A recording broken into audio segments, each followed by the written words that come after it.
falou que ia começar de novo? Uhum.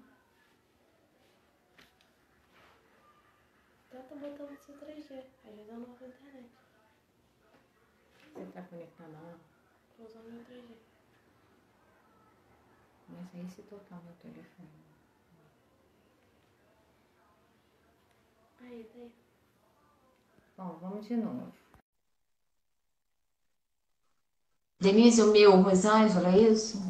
Oi, Oi. vamos ver, gente. Pra mim tá travando ainda o teu. Oi, tá falhando demais, né? Você já tentou trocar a rede no teu? Pode ser? Nossa, eu quero botar no 3G. Peraí que eu vou passar pro meu 3G.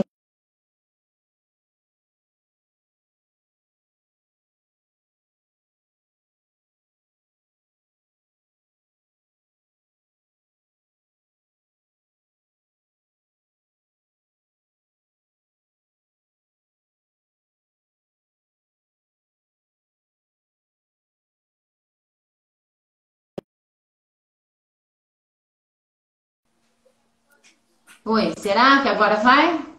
Melhorou pra mim. Ah, então vamos lá. Tô no meu 3G, o Wi-Fi aqui tá ruim. É. Então vamos lá, Pé. Tá, então, como eu tava falando na apresentação, né? Para mim, primeiro, é um prazer estar aqui falando com vocês do curso Evolua. Vocês todos foram meus professores, né? Na Gama Filho. E tenho um carinho bastante especial por você, Rosângela, tanto porque eu fiz a sua área, né? Foi uma das pessoas que me fez escolher, né? E hoje a gente trabalha juntos, como professores lá na São José, que é um grande prazer para mim, né? E sobre o tema, é uma coisa assim que parece que é até muito falado, a gente vê muita aula sobre controle de dor, mas parece que ainda é uma grande dificuldade, né, das pessoas. Tanto talvez por desconhecimento da origem da dor, da fisiopatologia da dor, como também talvez por tantas alternativas, né, que existam que confunde muitas pessoas, né? Eu vejo principalmente alunos e recém-formados que causam grande confusão por conta do excesso de medicamentos que a gente tem disponível, desse arsenal tão grande que tem hoje, né? Então, para mim é um prazer duplo falar de uma coisa que eu gosto tanto e com pessoas também que eu gosto muito. Que ótimo. Então tá, então assim, acho que a gente podia começar a falar quais são os recursos que a gente tem para controle da dor, né? Que Uhum. medicamentos, que métodos a gente pode estar utilizando para estar controlando efetivamente a dor, né? Pois é. É uma coisa que é bastante interessante porque, além da diversidade que a gente tem de medicamentos, né, de grupos, a gente tem basicamente para cirurgia oral, né, ou para qualquer dor aguda. A gente tem os anti-inflamatórios não esteroidais, os esteroidais, os analgésicos ditos analgésicos periféricos, né, e os opioides. Então a gente já tem aí 4 grupos que dentro deles tem uma variedade muito grande. E o que eu gosto muito de lembrar, Rosângela, é que assim, a gente tem que lembrar que existem métodos não farmacológicos para controle da dor. Porque, até por definição, a dor tem também variáveis, né? São emocionais, culturais, cognitivas. Então, muitas vezes, o controle não farmacológico da dor, ele é tão importante quanto o farmacológico. E eu acho que ele é muito renegado ao segundo plano.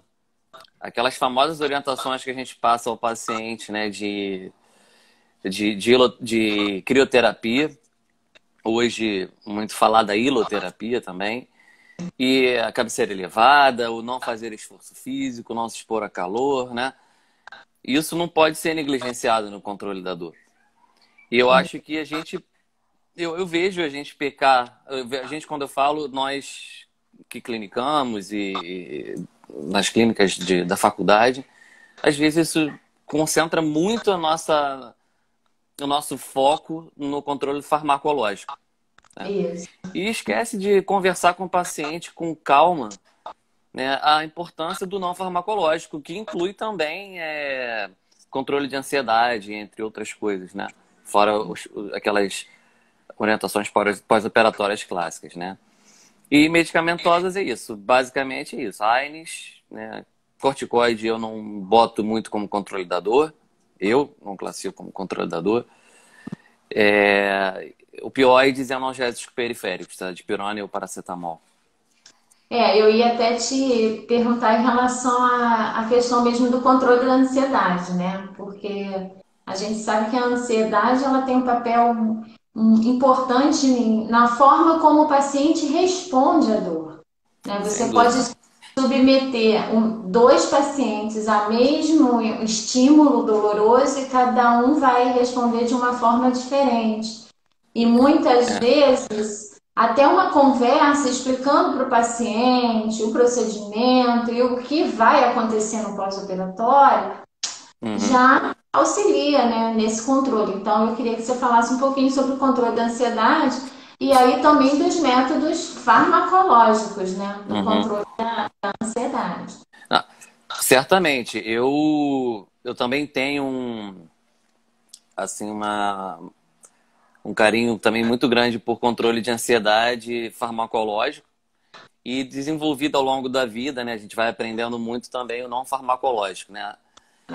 Isso é uma coisa que a clínica, que a gente clinicar ensina. Então, eu nunca opero um paciente de primeira consulta, um terceiro molar, por exemplo, né? Ou implante, que seja. Porque eu gosto muito de conversar com o paciente, porque a maioria vem ansioso para o dentista, culturalmente, né? E explicar que aquilo não é aquele bicho de sete cabeças que pintam, né? Porque o paciente hoje vê lá na internet relatos absurdos, né?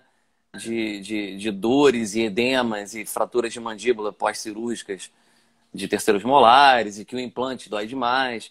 Então ele já vem com essa ideia, já gera aquela ansiedade, diminuindo o limiar de dor. Isso. Então eu já começo com o paciente na consulta anterior, por forma verbal mesmo, métodos cognitivos comportamentais de que aquilo que a gente vai fazer não gera tanta dor para o paciente e que a dor que é gerada pelo processo em si, ela é controlável pelos medicamentos que a gente vai prescrever. E é uma forma assim, a gente tem que convencer o paciente e ele tem que ser convencido por nós. A gente tem que ter aquela eloquência e ser firme. Olha, não escuta o que as pessoas falam. Tem pessoas que passam realmente por procedimentos que aconteceram grandes problemas, mas aí são uma coisa exclusiva daquele caso. Cada caso é um caso, né? Aquela velha história. E conversar com o paciente que a gente vai fazer aquilo da forma mais relaxada, mais calma possível, mas ao mesmo tempo mais rápida. Que aí entra também um pouco da pergunta anterior, como um método de controle da dor, de fazer uma cirurgia menos traumática. Menos traumática e mais rápida, né? Mais rápido, obviamente, sem a gente passar por cima dos nossos conceitos, né? Mais rápido dentro do possível que deve ser feito. E sem dúvida isso é um fator primordial para mim. Essa conversa, muitos pacientes no pós-operatório eles falam, realmente não era aquilo que eu achava. Eu não senti nenhuma dor. Porque tem gente que acha que mesmo que você que vai estar anestesiado, que vai ter ainda assim alguma dor. E o que a gente tem que convencer é que ele, durante o procedimento, ele não vai ter dor, que não pode. Isso é inadmissível. Que ele tenha dor no transoperatório. E que a dor pós-operatória, ela pode ser muito bem controlada. E então, eu acho, na maioria dos casos, eu vou dizer que talvez 95% dos casos, a gente consegue bom resultado com esse controle de ansiedade não farmacológico. Eu não consigo me lembrar casos específicos que eu tenha usado métodos farmacológicos para controle da dor. Mas para controle de ansiedade, em alguns pacientes, eu faço no pré-operatório benzodiazepínico. Eu tenho preferência pelo midazolam quando eu quero uma sedação mais profunda, quando o paciente realmente é muito, tem um limiar de dor muito baixo, ou uma ansiedade muito exacerbada, ou o clonazepam, para aquele paciente de grau mais leve, que só preciso realmente que ele dê aquela acalmada, não fique taquicárdico, né? Que a pressão também não suba para não aumentar sangramento. Em relação a transoperatório. Agora, para pós-operatório, eu acho que dificilmente eu devo ter lançado mão de um método farmacológico para controle de dor. Mas para controle de ansiedade, eu uso muito eventualmente. Eu acho que eu consigo bastante com a conversa. Tenho bastante resultado positivo com uma boa conversa. Para o pessoal que está ouvindo a gente está falando do uso do benzodiazepínico por via oral, né? Via oral, sem dúvida. Não... Ação no consultório com... eu não sou... Não é que eu seja via oral. contra, mas eu não gosto de métodos endovenosos a nível ambulatorial. Não é uma coisa que eu não me sinto seguro e eu não gosto, então eu não faço. Minha única sedação no consultório é benzodiazepínico via oral. Isso é legal. Roberto, a gente vê também muitos colegas usando anti-inflamatórios para controle da dor, né? A gente sabe que o anti-inflamatório também tem ação analgésica. Sabemos. Mas, assim, eu acho que é super importante a gente colocar para os colegas que o uso indiscriminado do anti-inflamatório, né? Se você está usando ele com um propósito controlador, você acaba extrapolando um pouquinho os limites, né, da sua aplicabilidade, e você pode também trazer consequências importantes aí para o paciente, né, dependendo do paciente que você está tratando. Então, vamos falar um pouquinho sobre isso, por favor. Sim. Isso é um tema também que é muito relevante, e eu falo muito quando eu dou essas aulas de controle da dor, do perigo dos anti-inflamatórios não esteroidais. Eles são usados realmente de forma muito indiscriminada. A gente vê isso direto. A gente que trabalha com alunos de graduação vê cirurgias muito simples, como uma extração de uma raiz que está gengival, não tem nem intraósseo, e eles já perguntam logo se vai passar anti-inflamatório, né?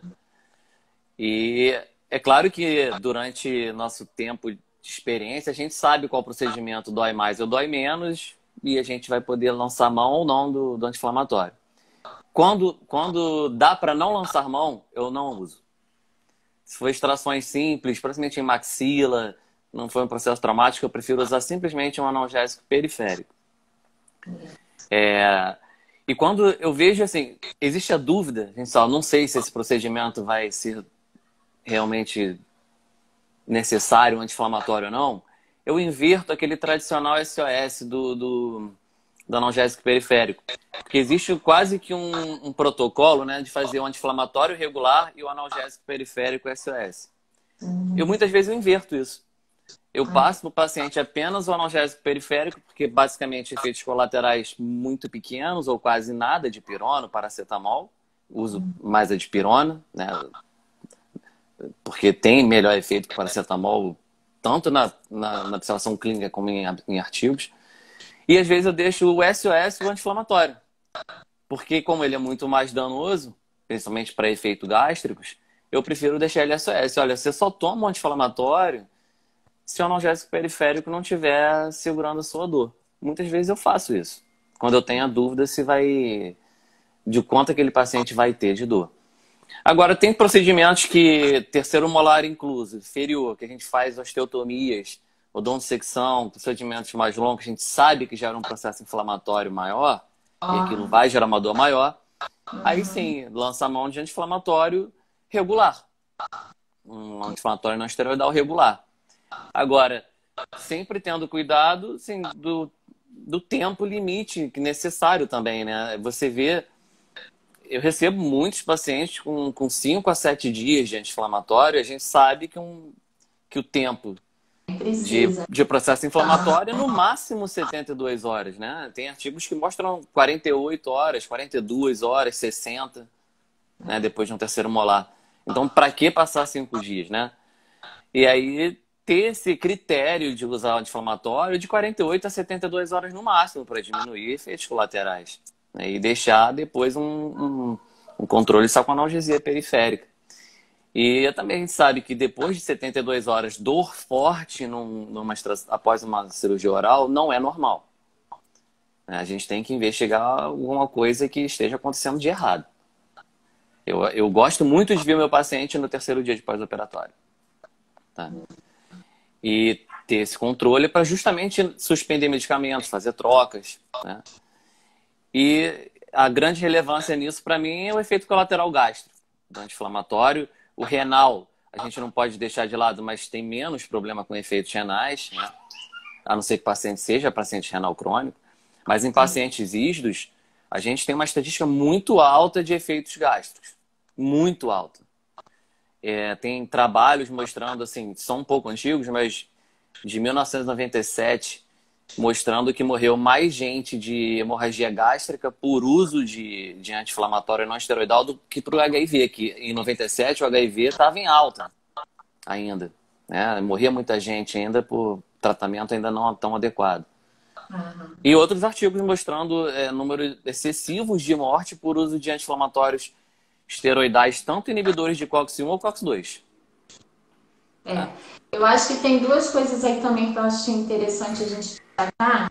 Primeiro, aquela questão do pico da dor, né? Quando você faz um procedimento cirúrgico, você sabe que você tem uma expectativa de dor nas primeiras horas, né? Normalmente nas 8 até 12 primeiras horas após o procedimento. Exatamente. E aí é legal, né, essa questão do uso regular. Você sabe que vai ter dor, então vamos fazer o uso regular para aquele período que a gente considera, né, que é um período mais crítico para dor. E uma outra coisa que eu também acho interessante em relação à questão do anti-inflamatório é em relação à hipertensão, né? A gente tem muitos pacientes com hipertensão, né? E esses medicamentos também têm uma interferência aí, né? Sem dúvida, mas principalmente usado a longo prazo, né? Isso, e aí a gente entra no hipertenso, não usar o inibidor de COX-2 seletivo, mais ainda evitar, né?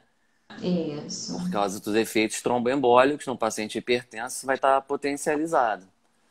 Exatamente. Então, eu acho que falta muito, assim, aquele, assim, fazer o efeito individualizado, o uso individualizado para cada paciente, o que acha melhor, dependendo do que for feito lá, do procedimento e do que a gente conversou lá no início, né?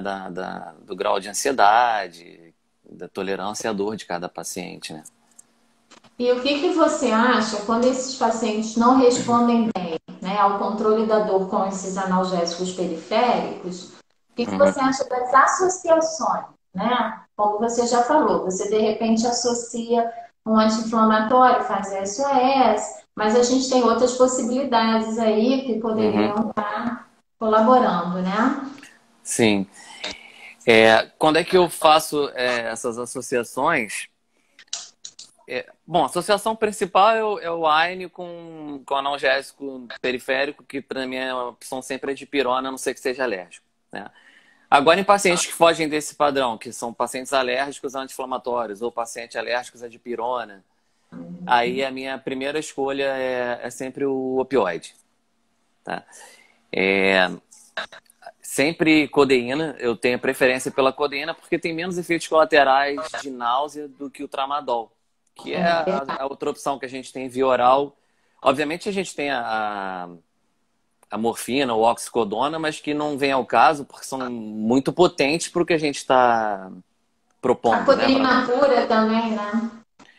Eu uso a codeína pura, eu não uso ela com paracetamol, porque é uma dose baixa de paracetamol que vem associada à codeína. Então, quando eu tenho que fazer alguma anestesia assim, multimodal, eu uso a codeína pura e, quando não é alérgico, prescrevo com a dipirona. Em pacientes, por exemplo, renal crônico, que eu não uso anti-inflamatório de jeito nenhum, a minha opção é a codeína com a dipirona.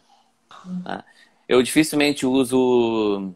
na verdade, nunca uso corticoide, porque não tem efeito bom para dor, o corticoide, né? A gente sabe que em doses regulares de 4 miligramas não tem inibição de prostaglandinas suficiente para melhorar da dor. Isso é provado, assim, já não sabe exatamente o porquê que ele não tem aquela inibição de prostaglandina exatamente, mas é provado. Eu li um artigo muito interessante até que eles fizeram um teste com uma sonda para detectar o número de prostaglandinas na região operada depois do uso de corticoide, que foi bem menor do que o uso de um AINE, né? É bastante interessante essa medição de prostaglandinas. Foi com uma sonda de microdiálise. Uma sonda de microdiálise. Então, é a minha opção. Embora, assim, a codeína eu uso porque ela tem menores efeitos colaterais do que o tramadol, mas a codeína tem algumas variações também individuais, porque a gente sabe, a codeína ela é transformada em morfina, que é o metabólito ativo da codeína. E alguns pacientes, né, algumas pessoas, se eu não me engano, eu não sei a porcentagem, mas parece que a maioria é caucasiana, não tem a enzima que converte a codeína em morfina. Então, em alguns pacientes, a codeína pode não funcionar, o que dá uma certa aflição, e aí tem que abrir mão do tramadol mesmo. E aí a gente também destaca os efeitos colaterais desses opioides, né?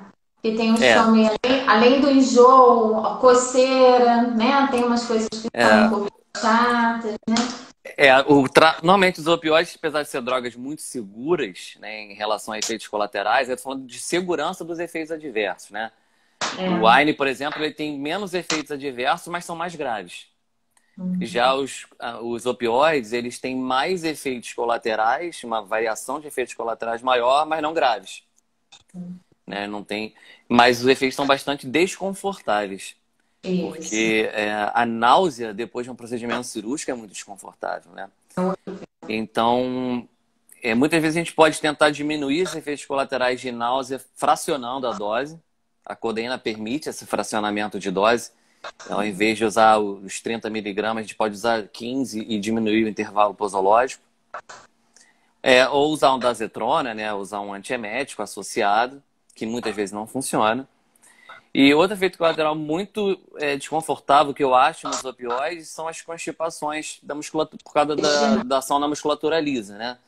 Que é retenção urinária e constipação intestinal, que pode gerar cólica, então é bastante desconfortável o efeito dos opioides, mas não são graves. Então a gente consegue trabalhar melhor os efeitos colaterais, eu acho, dos opioides. É verdade. Aí, Roberto, a gente está falando... Desculpa aqui, Rosângela, o Ricardo falou uma coisa que é muito, muito importante. Assim como eu falei que tem pacientes que não metabolizam a codeína em morfina, tem também os que metabolizam demais.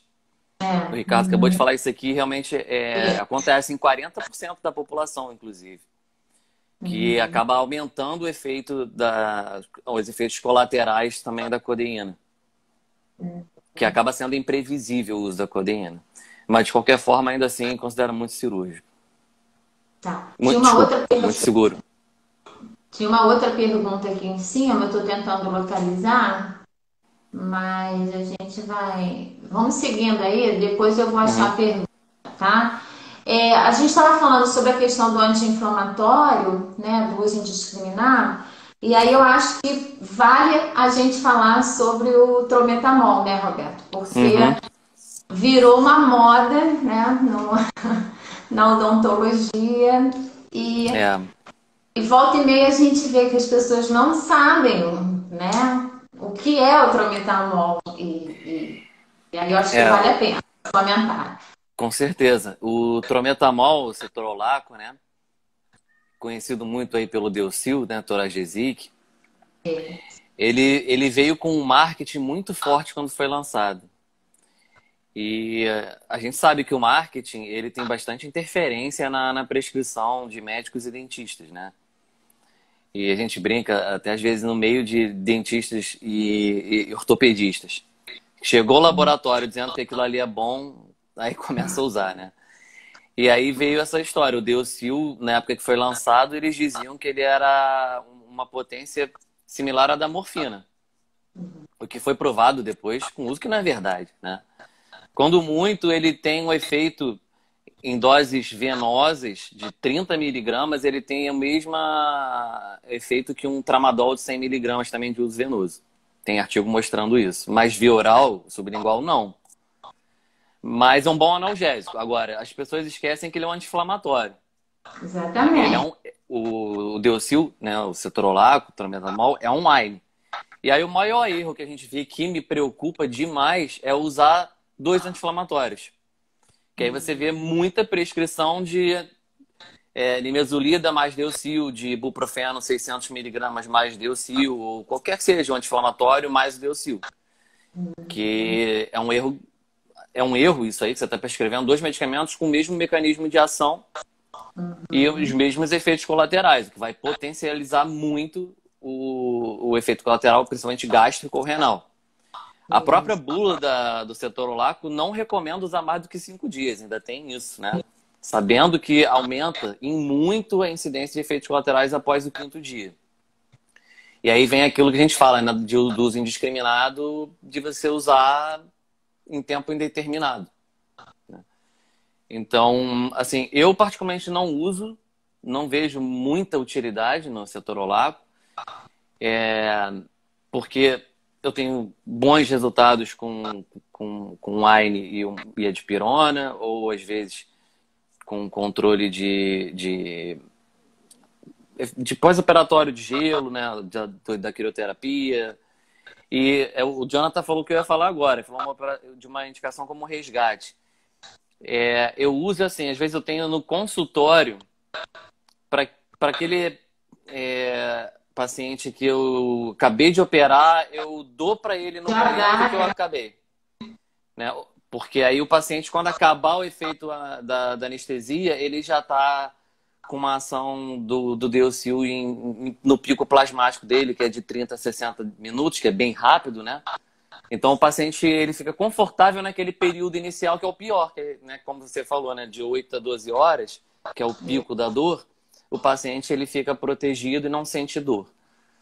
Então é isso que eu às vezes uso, o Deocil no pós-operatório imediato. Tá? Paulo acabou de falar isso, que é meu amigo Paulo Barto. O Barto, né? Exatamente. Eu acabei de operar o paciente, eu dou ali para ele eu também tenho essa rotina no consultório, tenho essa rotina assim.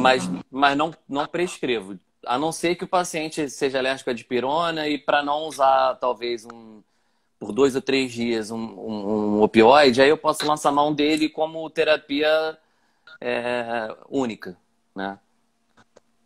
Uma coisa que você falou e que é interessante também, né, Roberto, essa questão do tempo de uso.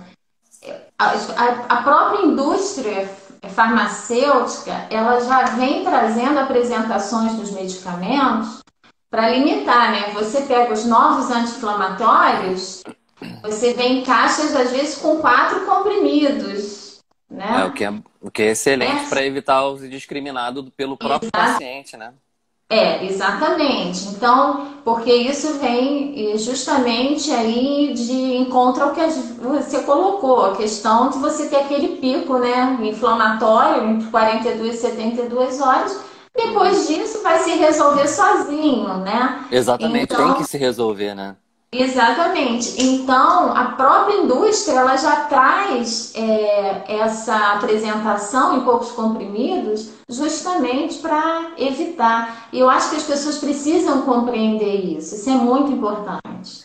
Isso começou muito com os inibidores seletivos de COX-2.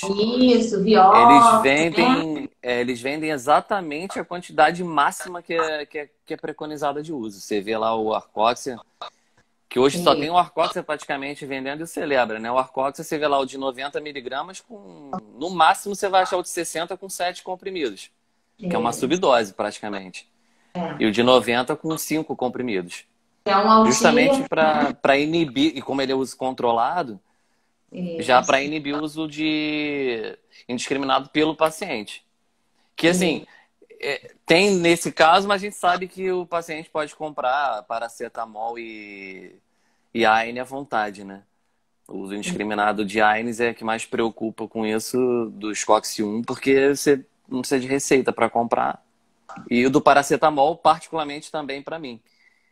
porque a dose máxima do paracetamol é a dose terapêutica, basicamente, para um pós-operatório. Você vê os artigos que mostram que o paracetamol tem efeito pós-operatório usando 1 grama de 6 horas, ou seja, 4 gramas dia, dose máxima. Então, se o paciente sentiu um pouco mais de dor, resolveu tomar mais um comprimido, já está correndo um risco de lesão hepática. E aí, infelizmente, sim, deveria ter mais controle do uso de qualquer medicamento. Mas aí não é uma coisa que é só nossa, não, né? Os Estados Unidos é até pior do que a gente. E aí também cabe uma outra observação, que é a associação com álcool, né? Com álcool, né? Aí me preocupa, então, mais o paracetamol ainda. Pois é.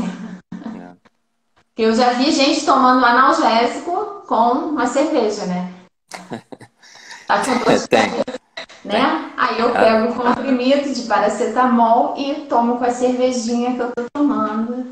A pergunta clássica dos nossos pacientes é... Posso quando beber? acaba a cirurgia, posso beber, né? Principalmente usando antibiótico. Roberto, olha só, tem uma galera aí, eu não sei se você está acompanhando, né? Eu consigo ver alguns, porque... É porque é muito rápido. Aí o pessoal da tua turma estão fazendo firula comigo, dizendo que eu estou enrolada em Holopac. Veja só isso. Isso eu não vi, não. Pois é. Teve uma pessoa que fez uma pergunta e eu não estou conseguindo achar a pergunta dela. Então eu queria pedir que ela repetisse a pergunta para eu achar, né? Quem é? O Paulo está falando aí das nossas discussões na época do curso de pós, que a gente tinha sempre uma discussão quinta-feira à noite, e ele está se recordando que eram realmente discussões muito construtivas, né? Porque essas discussões de caso clínico, isso é sempre muito legal, né? Muito A melhor bom. coisa para aprender... Tem 2 coisas que eu acho que são as melhores coisas para você aprender. É ensinar e as mesas redondas, né? Os brainstorms. Não tem nada melhor do que isso para a gente aprender. Sem dúvida alguma. Pois é.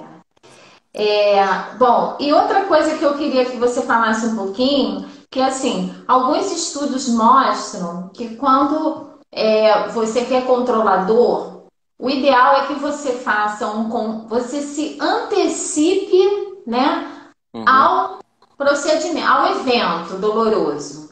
Então, você vai fazer uma cirurgia, você sabe que tem uma resposta inflamatória, que aquela resposta inflamatória vai gerar dor. Então, se você se antecipar em utilizar, que é o que você falou, terminamos a cirurgia, o paciente ainda está anestesiado, a gente faz, por exemplo, um trometamol sublingual, o que você quer fazer? Você quer garantir que quando passa o efeito do analgésico, ele esteja sob o efeito do analgésico, quando passar o efeito do anestésico, ele vai estar sob o efeito do analgésico. E é muito mais fácil controlar a dor antes que ela se instale, não é isso? Então fala um pouquinho pra gente, que eu acho que isso aí esse é um método que eu uso, assim, né? Analgesia preemptiva. Isso já é muito estudado, né? Que a analgesia preemptiva é mais eficaz. Tanto porque a gente o efeito do anestésico acabar já está com pico plasmático suficiente para inibir a dor. E também se fala muito do que os nociceptores sendo bloqueados antes de serem ativados pelo processo traumático também tem um efeito melhor na diminuição da dor, né? Então, assim, existem muitos artigos falando sobre analgesia preemptiva com diferentes tipos de anti-inflamatórios ou analgésicos, mas que no fundo, o que se pode resumir desses artigos é que seja um anti-inflamatório de meia-vida longa. O que você vê nisso, assim. Porque tem artigos tentando provar que X ou Y, X ou Y é melhor do que outro para analgesia preemptiva. Não tem uma prova de que exista diferenças de um Y para o outro. Mas sim em relação à meia-vida plasmática. Então, o que eu faço sempre é 1 hora antes da cirurgia, eu faço analgesia preemptiva com o uso da nimesulida, que tem uma meia-vida plasmática mais longa, né? A gente faz uso de 12 em 12 horas. E sempre associo também o analgésico periférico de pirona na analgesia preemptiva.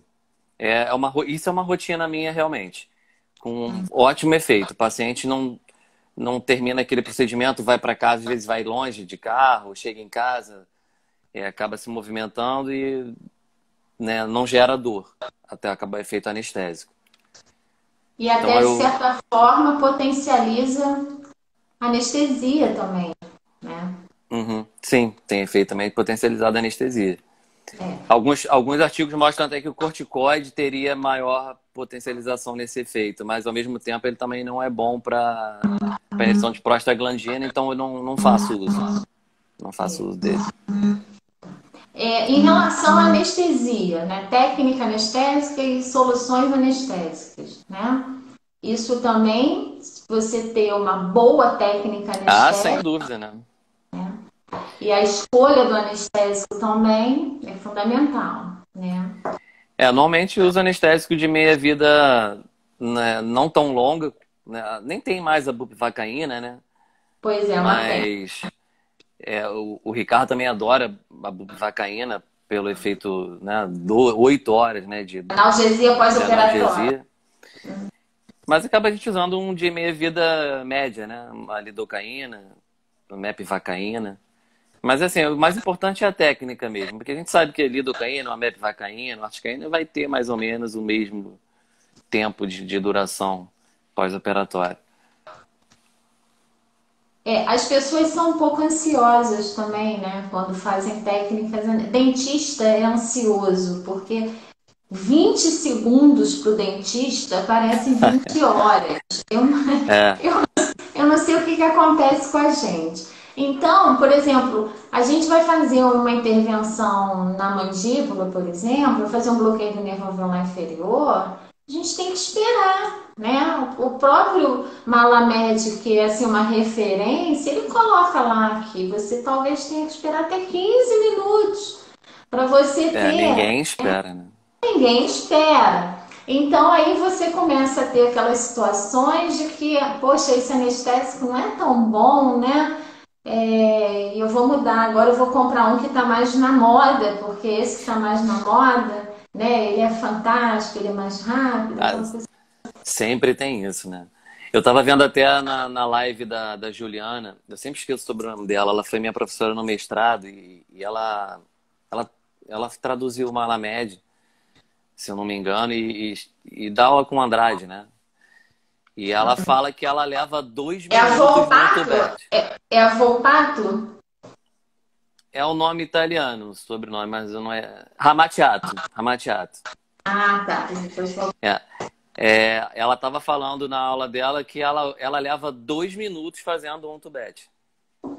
Pois é. Eu duvido que alguém consiga fazer isso assim, além dela, porque realmente 2 minutos é uma eternidade você fazendo um tubete de anestesia. Mas realmente é onde você tem uma bastante eficácia, né, da sua técnica anestésica. E aí, Segurança, né?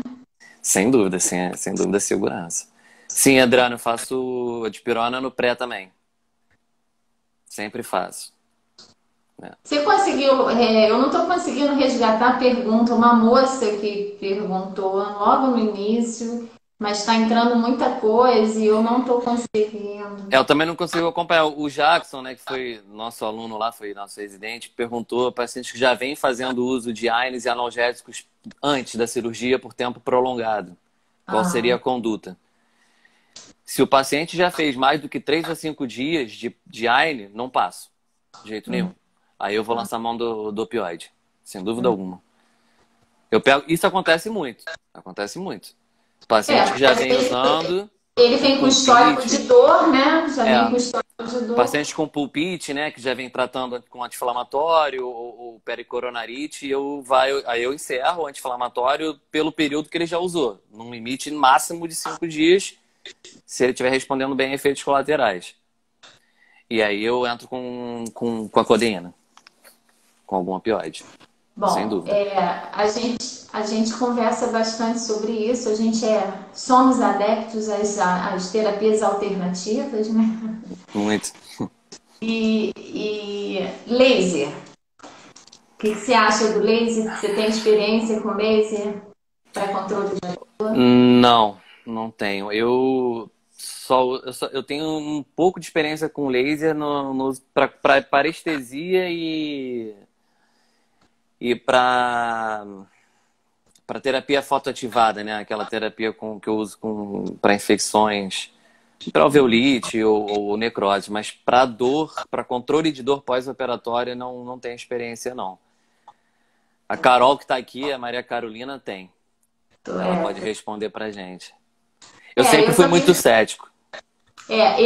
Eu tenho também como rotina, sempre que eu termino uma cirurgia, eu faço a aplicação do laser, porque ele é um biomodelador de processo inflamatório. E a gente sabe que para reparação tecidual ele é fantástico, né? De tecido mole, mas assim, eu tenho bons resultados clínicos também com os meus pós-operatórios, entendeu? Eu confesso que eu sou negligente quanto a isso. Eu tenho laser no consultório e não uso. Eu assisti até uma palestra, num live desse também sobre laser terapia. Acho que foi com... Eu não lembro o nome do professor, mas estava na do Fadel. E eu falei, como eu subutilizo o meu laser? Porque realmente essa biomodulação parece realmente ser bastante eficaz para muita coisa. Pra muita coisa. Olha, consegui resgatar umas perguntas aqui. Indicação de anti-inflamatório para hipertenso.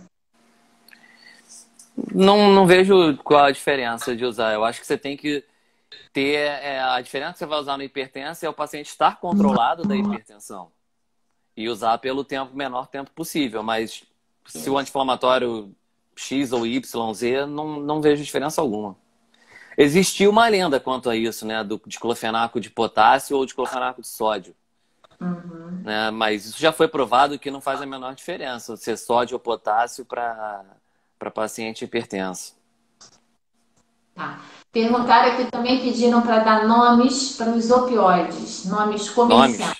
Nomes, eu de cabeça aqui, a codeína só... O tramadol, só conheço o tramal. Tem codeína. O Paco, que acho que codeína com paracetamol. Tem codeína. Tem codeína. E o Tilex, que é o de referência, né? Mais famoso, mais antigo, se eu não me engano. Que é a codeína com paracetamol. Eu só conheço esse. O Paco parece que é mais novo. Eu ouvi mais recentemente. Começaram a falar dele. Mas é a mesma coisa, né? Como eu falei assim, eu nem uso essas associações. Eu costumo dizer até para os meus alunos, em qualquer aula sobre terapêutica, quando você tem associações de vários medicamentos, pode ser... A maioria tem subdoses dele. Então, eu não gosto das associações, não. Eu prefiro usar separado, que aí eu consigo usar a dose plena de todos eles. E aí eu tenho efeito máximo da analgesia. Rodrigo fez um comentário aí no Resende, né? O laser como biomodelador inflamatório. O Rodrigo trabalhou com laser na tese dele. Tem uma experiência aí legal, né? Vamos ver aqui mais perguntas. A gente está acabando, tem só 7 minutos. Se você quiser falar mais alguma coisa aí, vai falando. Deixa eu ver o que a gente poderia falar. Sei, a gente pode ver perguntas mesmo, não lembro agora. Aqui, qual o uso de antibiótico no pré... Não, quando uso antibiótico no pré e qual a real indicação?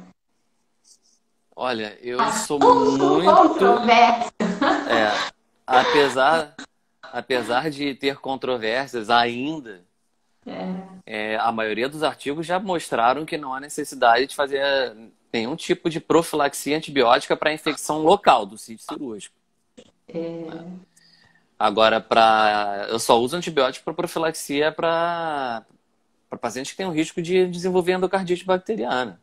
Né? E em casos de cirurgias maiores, com bacteremias maiores, pacientes de grandes próteses de quadril. No consenso mais atual, eles não estão indicando nem para prótese de quadril, né? Não, para cirurgia oral não. Eles, quando muito, falam que pode ser uma boa escolha para cirurgias maiores. Em cirurgia hospitalar, maxilofacial, com maiores riscos de bacteremia. E só isso, não vejo indicação para sítio cirúrgico. Não vejo. Esse nem é o assunto da live de hoje, caberia uma outra live, né? A live Mas, só pra assim, isso, né? pois é. Mas eu acho que duas coisas a gente tem que considerar, né, nisso.